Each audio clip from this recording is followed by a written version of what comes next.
বন্ধুরা, আজকে আমার রেসিপি চাইনিজ স্টাইল মশলা ম্যাগি। আমরা সকলেই ছোট বড় ম্যাগি খেতে পছন্দ করি, সেজন্যে আমি এই রেসিপি আপনাদের সামনে প্রেজেন্ট করছি। আমি কিভাবে করেছি আমি বলছি। গ্যাস জ্বালিয়ে পরিমাণ মতো জল একটা ডেকচিতে দিয়ে ম্যাগিটা দিয়ে আমি ম্যাগি সেদ্ধ করে নিলাম।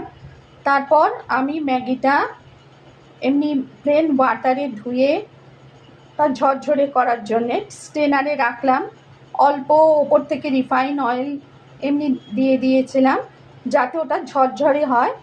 আর এরপর গ্যাস জ্বালিয়ে মিডিয়াম ফ্লেমে গ্যাসে রিফাইন অয়েল গরম করলাম। পেঁয়াজ রসুন রিফাইন অয়েলে ভেজে নিলাম। তারপর বিভিন্ন ভেজিটেবল, গাজর, কড়াইশুঁটি, ক্যাপসিকাম, টমেটো ভেজে নিলাম। তারপর আমি ম্যাগি মশলা দিলাম আর সেটাও ভেজিটেবলের সঙ্গে নেড়ে নিলাম। আর চাইনিজ স্টাইল বলেছি বলে সেজন্যে বিভিন্ন চাইনিজ যে সসগুলো আছে, টমেটো সস, সোয়া সস, তারপর গ্রিন চিলি সস, ভিনিগার বিভিন্ন দিয়ে সসগুলো দিয়ে আবার ভেজিটেবলের সঙ্গে মিশিয়ে নিলাম। এরপর ম্যাগিটা দিয়ে ওই ভেজিটেবলের সঙ্গে আবার সব জিনিসগুলো আমি রান্না করে নিলাম।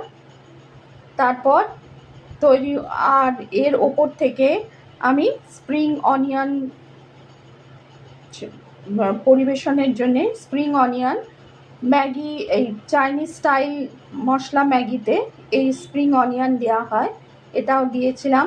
আর বাঁধাকপি কুচনো ভেজিটেবলের মধ্যে দিয়েছিলাম। তৈরি হলো চাইনিজ স্টাইল মশলা ম্যাগি। রেসিপি পছন্দ হলে লাইক করবেন, চ্যানেলটিকে সাবস্ক্রাইব করার অনুরোধ রইল। হেলদি টেস্টি চাইনিজ স্টাইল মশলা ম্যাগি আপনারা তৈরি করে দেখতে পারেন।